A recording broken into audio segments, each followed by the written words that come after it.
문재인 대통령이 직접 전화를 했더라고요. 국민의당 안철수 대표와 김동철 원내대표에게. 그래서 단순하게 이야기하면 김명수 후보자 인준 처리 좀 잘 좀 해줘라. 뭐 이제 그런 부탁을 했던 모양인데 김동철 원내대표는 잘 알았다라고 대답을 했다고 그러는데 안철수 대표는 갑자기 또 뭐 집권 세력이 자중질환이 레드라인을 넘어서고 있다 이러면서 굉장히 그 맹비난을 하는 모습을 보였어요. 또 그러다가 추미애 대표가 내일 만나자고 그랬더니 그건 또 안 만나겠다고 얘기를 하고 지금 안 대표의 마음속에는 뭐가 있을까요? 일단은 이게 모르겠어요. 뭐 지금 머릿속에 있는 걸 물으시니까 좀 어렵긴 한데 네. 어떻든 존재감이 가장 큰 지금 관건 아닌가. 그러니까 이 뭐 비유가 약간 좀 뭐 그렇습니다만은 뭐 형사범 같은 경우에 가장 중요하게 생각하는 진술이 최초 진술이거든요. 예. 김희수 헌법재판소장 후보자 인준 부결 났을 때 최초의 진술이 20대 국회 결정권은 우리가 가지고 있다였지 않습니까? 그렇죠. 예. 저게 속마음이다라는 거거든요. 그 다음에 어떤 미사여구가 나오든 간에. 그래서 그쪽으로 대입을 해서 해석을 하면은 되게 다 지금 맞아떨어지지 않는가 싶거든요. 결국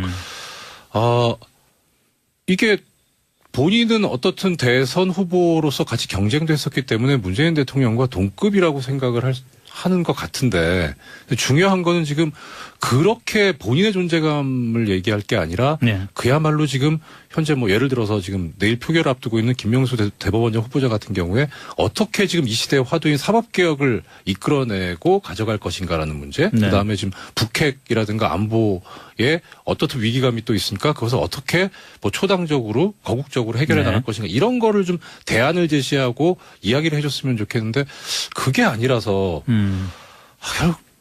사실 존재감 때문에 그렇다라고 하기엔 그래도 명색이 대한민국 대통령 후보까지 지내신 분인데 그렇게 평가하는 게 너무 참 그렇지 않습니까?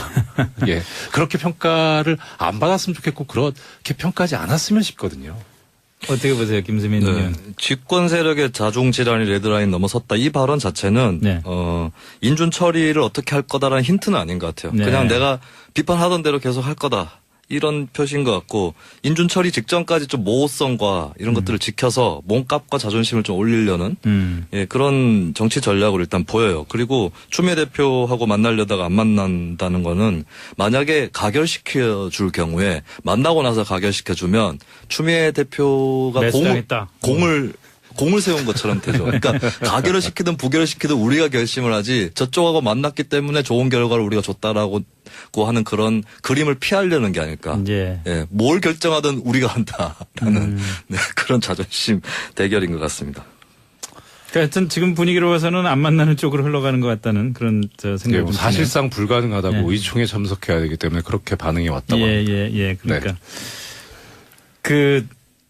이건 조금 다른 얘기입니다만은 국민의당하고 바른정당의 그 중도를 표방하는 의원들이 계속 그 모임을 가졌었잖아요. 근데 오늘 국민통합포럼이라고 공식 출범을 했다고 하는데 의원 숫자는 24명. 그럼 양당 합해서 지금 60명인데 한 절반 좀 가까운 의원들이 이름을 올린 거고요.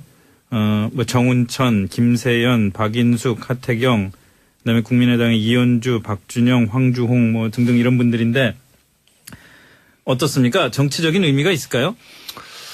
일단 느슨한 형태의 연대로서의 의미는 있을 네. 것 같습니다. 그런데 이제 지금 가장 극복해야 될 가장 큰 장애물이 어쨌든 바른정당 같은 경우에는 TK 쪽에서는 배신자 소리를 듣고 있는데 그렇죠. 국민의당하고 연대를 했을 경우에 이 반호남 정서를 어떻게 극복할 것인가의 예. 문제가 있을 것이고 그다음에 국민의당 같은 경우에는 아무리 탄핵에 찬성을 했다고는 해도 바른정당이 결국은 박근혜 최순실 국정농단에서 자유로울 수 있는 데는 아니거든요. 네. 그러니까 그런 당과 연대를 했을 때 이제 지지 기반인 뭐 호남이든 뭐 수도권 일부에서 과연 어떤 평가를 받을 것인가. 네. 그러니까 큰 그림에서 사실 저는 나쁘지는 않다고 생각을 합니다. 이렇게 좀 완충지대에 있는 그 어느 정도 정치 세력화된 세력이 제3세력인 건 참 정치적으로 그렇죠. 의미는 있죠. 예, 이렇게 극단으로 가지 않고 완충 작용을 하는 데가 필요하다고 생각이 예. 되는데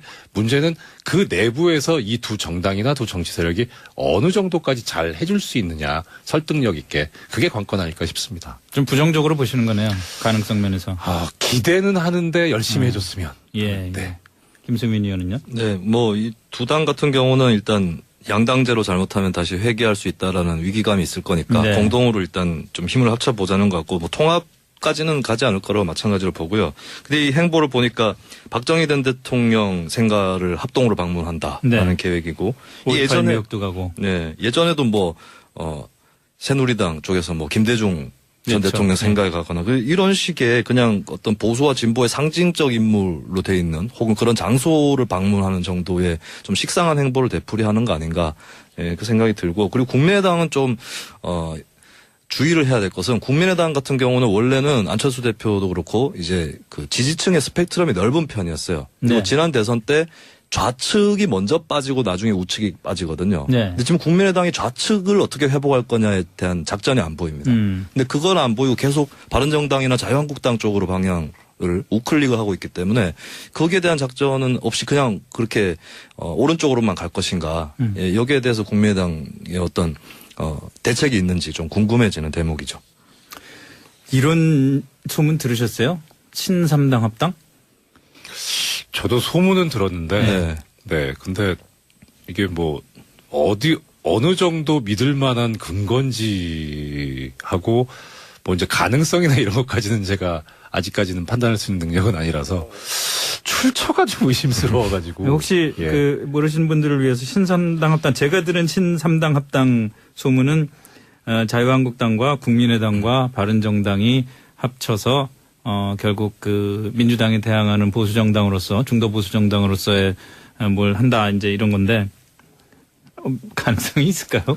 없다고 보고요. 지지 네. 기반이 어쨌든 상이한 게 있고 국민의당 네. 같은 경우에 그 경우에는 호남 지역에서는 이제 심판을 매섭게 당할 가능성이 높고 이게 정치 공학 이전에 정치 수학이라는 게 있어요.